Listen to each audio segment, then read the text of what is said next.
Mengapa Erlangga Hartarto tiba-tiba mundur sebagai Ketua Umum Partai Golkar? Kita ulas bersama Wakil Ketua Umum Partai Golkar, Ahmad Doli Kurnia, dan pakar politik dari ISEAS, Made Supriyatma. Selamat malam, Bang Doli, malam, Pak Made. Selamat malam. Malam, saya ke Bang Doli, pasti ada banyak why hari ini, ada banyak kenapa pertanyaannya di publik. Pertama kenapanya adalah, kalau bicara soal transisi pemerintahan, kan sisanya 2 bulan kurang lagi, Bang Doli. Kenapa harus memutuskan untuk mundur, Pak Erlangga? Ya, sebenarnya ini kan prosesnya tadi malam ya. Tadi malam saya ada di Pontianak, kemudian pagi disuruh kembali ke Jakarta dan kemudian mendengarkan langsung sikap dan pernyataan dari Pak Erlangga Hartarto ya. Nah, dari pembicaraan singkat yang tadi kami dengarkan sebelum beliau menyampaikan secara resmi ya video tadi itu, nah sebetulnya ya seperti yang juga tersebut di dalam pernyataan video dan sudah dirilis ya. Jadi Pak Erlangga itu memang akan berkonsentrasi menjalankan tugas-tugasnya sebagai Menko Perekonomian yang tugasnya banyak sekali ya, mengantarkan program-program yang selama ini kan itu tidak mudah juga ya, membuat sebuah proses masa transisi dengan program yang sebelum periode ini atau di periodenya Pak Jokowi yang ini masih terus akan dilanjutkan, ditambah dengan program-program baru yang akan juga dikerjakan pada masa pemerintahan Pak Prabowo dan Pak Gibran. Gitu. Nah, kemudian yang kedua juga ini dalam rangka untuk menjaga keutuhan Golkar sebagai bagian yang ikut juga dalam proses mengantarkan masa transisi itu. Nah, jadi sebenarnya itu disampaikan secara ikhlas ya, secara legowo gitu. Jadi itulah yang sebenarnya yang terjadi. Kalau menjaga keutuhan, memangnya ada gejolak apa di internal, Bang Doli? Ada desakan kah? Ada gesekan antar faksi kah? Enggak, sebenarnya gini, ada dua ya. Pertama, kalau tadi saya katakan menjaga keutuhan Partai Golkar menjadi bagian dari yang akan ikut mengantarkan masa transisi proses pemerintahan dari Pak Jokowi, Pak Maruf Amin dengan Pak Prabowo dan Pak Gibran. Nah, yang kedua, secara internal sebetulnya kita memang selama ini bagus-bagus saja, baik-baik saja ya. Solid-solid saja, karena solidnya lah maka kemudian kita bisa ikut juga berproses dan terlibat ya di dalam Pilpres mengantarkan Pak Prabowo dan Pak Gibran sebagai presiden dan wakil presiden, dan juga karena solid juga kita juga bisa meraih penambahan kursi 100 menjadi 102 itu gitu. Jadi sebenarnya relatif tidak ada masalah ya, cuman kita ingin lebih kondusif lagi ya. Pak Erlangga sebetulnya, Pak Erlangga melihat dengan mengambil langkah itulah supaya suasana situasi lebih favorable, lebih kondusif untuk Partai Golkar dan untuk menjalankan masa transisi ke depan. Kenapa ini jadi pertanyaan? Karena Pak Erlangga bilang bahwa di bawah kepemimpinan Pak Erlangga berhasil mengantarkan, jadi salah satu partai besar yang mengantarkan Prabowo Gibran menjadi pemenang Pilpres. Lalu secara di Pileg juga dapat prestasi, Partai Golkar mendapatkan suara terbanyak kedua. Nah, justru dengan prestasi ini, dengan ada beberapa kesuksesan ini, semestinya kalau dalam logika publik adalah semakin kuat pula posisinya Pak Erlangga sebagai ketua umum, sebagai nahkodanya Partai Golkar. Tapi kenapa langkah ini yang diambil? Apakah ada tekanan, Bang Doli? Saya yakin tidak ada ya, kalau saya mendengarkan langsung dari pernyataan Pak Erlangga ya. Jadi kan saya dan beberapa teman-teman tadi berusaha mendalami ya apa yang disampaikan oleh Pak Erlangga kepada kami sebelum disampaikan ke publik itu. Jadi Pak Erlangga betul-betul merasa ikhlas ya, legowo demi untuk kepentingan partai dan kepentingan pemerintahan di masa yang akan datang. Diskusi dengan siapa Pak Erlangga sebelum memutuskan untuk mundur ini? Apakah keputusan pribadi mundur di saat ini tiba-tiba atau bagaimana Bang Doli? Ya, kalau yang kita lihat atau yang tadi saya dengar yang disampaikan, ini keputusan murni pribadi, ya. Eh, dan sebelumnya juga ada pembicaraan dengan keluarga Pak Erlangga sendiri. Jadi saya kira memang ini sudah keputusan yang memang lahir, ya, memang lahir dari diri pribadi Pak Erlangga yang sudah didiskusikan, ya, dengan setidaknya mungkin dengan keluarga, ya. Karena kan prosesnya tadi malam yang saya tidak tahu persis. Saya juga cuma hanya mendengar langsung dari Pak Erlangga. Tapi tidak ada yang diajak diskusi dari partai. Karena ini keputusannya besar, Bang Doli. Jadi banyak pertanyaan berikutnya. Ini kan untuk partai terkait dengan bagaimana nanti partai melaju, siapa yang memimpinnya. Tapi kenapa tidak didiskusikan dengan pimpinan partai Golkar begitu? Ya, ketua umum itu kan institusi juga, ya. Dia institusi yang menjadi bagian dari institusi besar sebuah organisasi. Nah, saya kira sekarang Pak Erlangga sebelumnya sebagai ketua umum itu sudah mempertimbangkan masak-masak, ya, tentang posisinya sebagai institusi ketua umum itu, dan akhirnya mengambil keputusan bahwa untuk kepentingan partai, ya, dan juga sekali lagi saya katakan untuk kepentingan bangsa dan negara, ya, dalam melanjutkan masa pemerintahan yang sekarang ini sudah memasuki masa transisi, akhirnya Pak Erlangga mengambil keputusan itu. Nah, kalau Pak Made melihatnya seperti apa? Keputusan yang diambil Pak Erlangga dikatakan, ya kalau kita melihatnya ini tiba-tiba, tidak berdiskusi dengan pimpinan partai politik, lalu juga kalau berdasarkan tadi apa yang disampaikan Pak Erlangga, sukses membawa Partai Golkar di Pilpres, di Pileg, tapi langkah yang dipilih justru mundur. Sukses tapi mundur. Nah, ini bagaimana Pak Made membaca ini? Iya, saya kira lebih banyak pertanyaan daripada jawaban, ya. Semuanya serba tidak jelas, ya, kita masih belum tahu, dan kontradiktori gitu, ya, ada kontradiksi satu sama lain. Pak Erlangga menurut saya seorang politisi yang sangat accomplished, ya, prestasi beliau, pilihan politik beliau ketika memutuskan untuk mendukung siapa di calon presiden, kemudian prestasi pada pemilu legislatif yang sudah juga dibahas tadi, itu luar biasa. Ya, Golkar menjadi satu partai yang dengan perolehan, dengan kenaikan suara paling tinggi di antara partai-partai lain pada pemilihan umum kemarin. Gitu. Calon yang diusungnya kemudian juga jadi presiden dan wakil presiden. Gitu. Mengapa ini terjadi?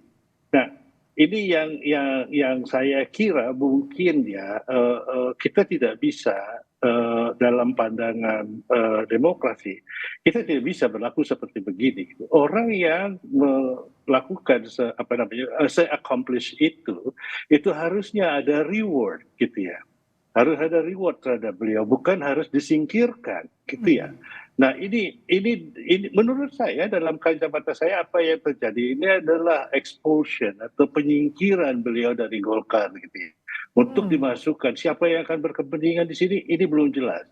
Semakin hari kita akan melihat polanya, gitu, ya. Tapi desas-desus di luaran bahwa ada kepentingan pihak istana, bahwa Pak Jokowi kemudian ingin, karena beliau tidak berpartai, ingin di PDIP juga tidak terlalu diterima, begitu kan, terus kemudian sekarang ingin membuat kendaraan sendiri, gitu, ya.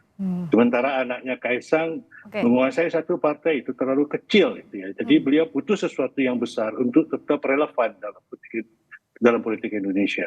Oke, Bang Doli, apakah betul tadi desas-desus yang sampai ke telinga banyak orang, termasuk Pak Made sampaikan tadi, bahwa ada kepentingan Pak Jokowi di balik mundurnya Pak Erlangga?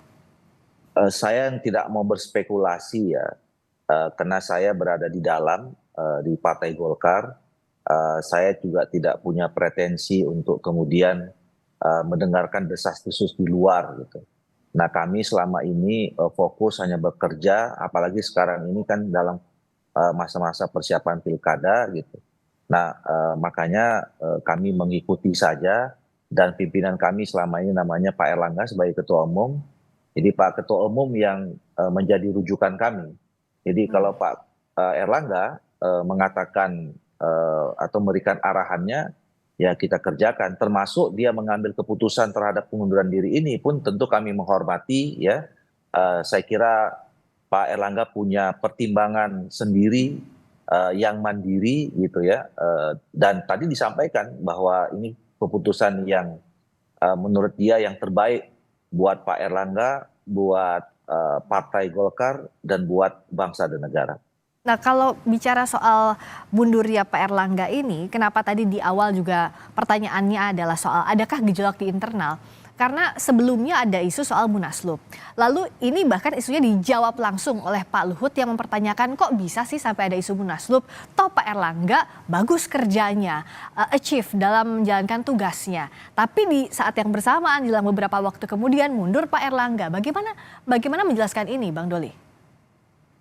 Ya, saya kira cerita atau fakta yang bisa menceritakannya secara langsung ya, bahwa kalau kita runut dari belakang ya, dalam proses perjalanan Partai Golkar, saya kira tadi sudah diceritakan ya, bagaimana kita mulai dari kepemimpinan Pak Erlangga 2016, ya, kita menghadapi Pileg 2019, Pilpres juga begitu ya.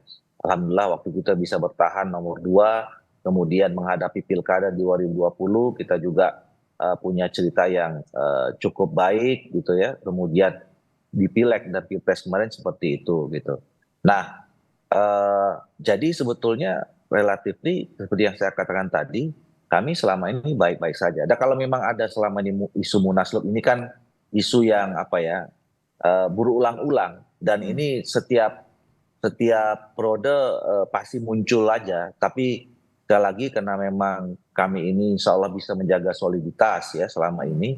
Nah, kita selama-selama menghadapi isu-isu itu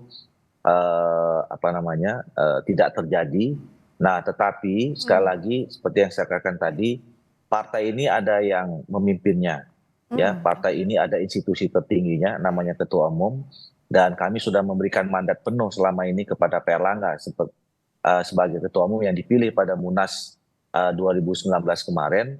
Nah, tentu pelepasan posisi atau tanggung jawab sebagai Ketua Umum itu ya tergantung dari Pak Erlangga yang selama ini diberi amanah untuk itu. Jadi kalau Pak Erlangga kemudian tadi malam mengambil keputusan menyatakan mengundurkan diri, saya kira juga itu hak pribadi yang juga harus kita hormati, dan tentu saya kira itu diambil untuk memberikan kebaikan buat semua berdasarkan pandangan Pak Erlangga. Oke, kalau dari Pak Made bagaimana melihatnya? Tanggung jawab dilepaskan untuk transisi pemerintahan, fokus ke pemerintahan, tapi kan sebagai Ketua Umum ini punya tanggung jawab kapal untuk jelang pilkada yang harus diarahkan menuju pilkada. Ini momen krusial, kita katakan demikian. Apa yang Pak Made lihat dari langkah yang diambil, langkah besar bahkan berisiko ini? Ini sesuatu yang sangat besar ya. Jadi beliau dikeluarkan dari Partai Golkar oleh sebuah kekuatan yang menurut saya kita tidak tahu siapa. Dan pasti kekuatan itu sangat-sangat besar. Dan beliau tidak berkonsultasi dengan koleganya karena saya tahu kepemimpinan itu selalu kolektif ya. Beliau tidak berkonsultasi dengan koleganya, beliau tidak memberitahu, tidak ada pemberontakan di dalam Golkar sendiri, tidak ada suara yang tidak puas dan lain sebagainya. Dulu memang ada orang-orang yang mau membuat Munaslup. Tapi kemudian Golkar ketika itu, khususnya para senior Dewan Pembina dan lain sebagainya, itu solid sekali, tidak ada Munaslup. Ya, saya ingat persis seperti yang dikatakan oleh Pak Luhut gitu ya. Jadi apa salahnya beliau, seorang yang sangat accomplished, tidak ada angin, tidak ada hujan, terus kemudian tiba-tiba harus berhenti ya di tengah-tengah yang seharusnya kejayaan politik yang beliau nikmati. Ini sesuatu yang unprecedented, yang tidak pernah ada, gitu ya. Jadi kalau menurut saya ada sebuah kekuatan yang memaksa secara pribadi menghantam dan terus kemudian kita tidak tahu itu apa gitu ya. Saya tidak percaya bahwa ini murni keputusan beliau sendiri berdiri sendiri gitu. Ada kekuatan lain, ya. Apalagi ini diambilnya jelang pilkada, Bang Doli. Bukankah ini berisiko? Partai ini sudah partai yang tertua. Tahun ini kami 60 tahun, ya. dan kami juga sudah banyak sekali menghadapi pasang surut ya bagaimana menjalankan roda organisasi Partai Golkar ini. Nah, insya Allah dengan diambilnya keputusan Pak Erlangga mundur dan kemudian tadi kami juga sudah disampaikan, dititipkan gitu ya. Mudah-mudahan ya Partai Golkar ini sudah punya mekanisme sendiri, dia akan running well saja, sistemnya sudah jalan, mudah-mudahan untuk menghadapi event pilkada tetap berjalan sebagaimana mestinya. Tapi siapa yang pegang kendalinya? Nah, sekarang dengan ini kembali kalau pertanyaan itu kembali kepada mekanisme organisasi ya yang diatur dalam ADRT dan Juklak ya. Jadi dengan mundurnya seorang ketua umum tadi sudah ada pernyataan resminya ya. Tentu ini memang harus ada institusi yang menerimanya, yang melegitimasinya. Nah, itu namanya rapat pleno. Okay. Nah, dalam waktu dekat kita akan segera merapat pleno, mungkin paling lambat hari Selasa ya, untuk menerima surat pengunduran diri Pak Erlangga Hartarto sebagai ketua umum itu. Nah, selama memang sampai ke sana ya, secara de jure memang masih Pak Erlangga Hartarto karena memang secara institusi belum diterima oleh pengunduran diri itu belum diterima secara resmi dalam institusi yang resmi dan formal pula yang namanya rapat pleno itu. Oke. Nah, jadi dan seperti biasanya walaupun secara de jure belum bisa diterima, tapi secara de facto kan kita semua mekanisme ini berjalan, organisasi berjalan. Sampai hari ini saya bolak-balik terus masih ke DPP mengurusin pilkada. Ya, insya Allah bisa berjalan dengan baik. Nanti kita tunggu sampai hari Selasa siapa yang nanti akan disepakati oleh rapat pleno untuk menjadi pelaksana tugas ketua umum. Oke, nah dari nama PLT yang masuk itu apakah dijaring nama-nama siapa saja yang berpotensi? Sudah ada namanya, Bang Doli? Oh, enggak, itu kan biasanya kami sudah ada 11 wakil ketua umum kan di DPP dan seperti biasanya itu ditunjuk nanti salah satu disepakati ya, dibahas disepakati salah satu dari wakil ketua umum yang ada itu. Pak Made kan kalau bicara soal masih ada waktu sampai hari Selasa, secara de jure memang masih Pak Erlangga Hartarto, tapi secara de facto partai juga tentu butuh pimpinan. Bahkan dalam waktu 24 jam saja seakan-akan kurang untuk kerja partai, apalagi ini gitu tidak ada nahkodanya secara de facto. Nah, bagaimana membaca dinamika ini dan apa yang bisa terjadi jelang penunjukan PLT? Meskipun nanti berdasarkan kesepakatan, tapi kan tidak ada kesepakatan juga tanpa lobby-lobby di belakangnya tentu. Iya, kalau saya melihatnya begini, jadi ini kekuatan yang mengambil alih ini itu sudah menguasai partai sebetulnya. Jadi kalau kita melihat bahwa politisi Golkar di dalam Golkar kemudian tidak berani bicara dan kemudian mengatur. Kalau politisi sudah berbicara tentang aturan-aturan mainnya begini dan tidak, saya sebagai pengamat berpengalaman untuk melihat bahwa ini ada sesuatu. Ya. Jadi kekuasaan itu sudah beralih di dalam Golkar sebetulnya, tidak dipegang oleh Pak Erlangga Hartarto sendiri, tapi dipegang oleh sebuah kekuatan yang kita mungkin bisa meraba, bisa tahu gitu ya siapa itu gitu ya. Saya sendiri punya dugaan kuat sekali bahwa itulah gitu yang menguasai partai sampai sekarang ini. Jadi sampai Selasa pada akhirnya begitu Pak Erlangga membacakan surat keputusan untuk mundur, itu partai sudah diambil alih. Ya, jadi tidak ada lagi persoalan. Ya, tidak ada lagi persoalan dan siapapun yang akan dikehendaki oleh kekuatan ini, baik dalam pilkada dan lain-lain sebagainya itu akan lolos. Itu jadi menang dan kalah. Kalau kita lihat dari perspektif itu ya, mohon maaf saya harus katakan bahwa Pak Erlangga kalah dalam hal ini. Dan hormat saya setinggi-tingginya, beliau politisi yang sangat accomplished, tidak seharusnya beliau diperlakukan seperti begini. Itu aja kata-kata saya. Oke, Bang Doli, bagaimana untuk menjaminkan Partai Golkar ini ke depannya tidak oleng? Tentu sebagai partai tua, Golkar punya mekanisme, punya sistem yang kuat di dalamnya. Tapi bagaimana agar memang tadi yang disampaikan Pak Made, ada kekuatan ini tidak mengobrak-abrik apa yang ada di dalam internal Partai Golkar, Pak Bang Doli? Ya, kembali kepada aturan dan mekanisme organisasi yang berlaku, ya. Tadi seperti saya katakan, kita selama ini sudah punya sistem yang running well, gitu ya. Kalau misalnya terbentur pada satu persoalan, kita punya solusi yang diatur semua dalam mekanisme organisasi kita. Nah, termasuk misalnya kalau misalnya seorang ketua umum mengundurkan diri, kami juga punya exit way-nya. Nah, dalam waktu dekat tadi saya katakan pleno, dan mudah-mudahan ya ini kan kalau kita tarikan paling lama Selasa, dan sampai hari Selasa itu kan sebetulnya seperti saya katakan tadi, ini kan jalan saja semua roda organisasi ini. Apalagi kalau tadi pertanyaannya soal pilkada, ya ini jalan terus. Nah, tinggal nanti mudah-mudahan tidak akan ada masalah ya yang cukup signifikan pada saat nanti kita menghadapi pilkada.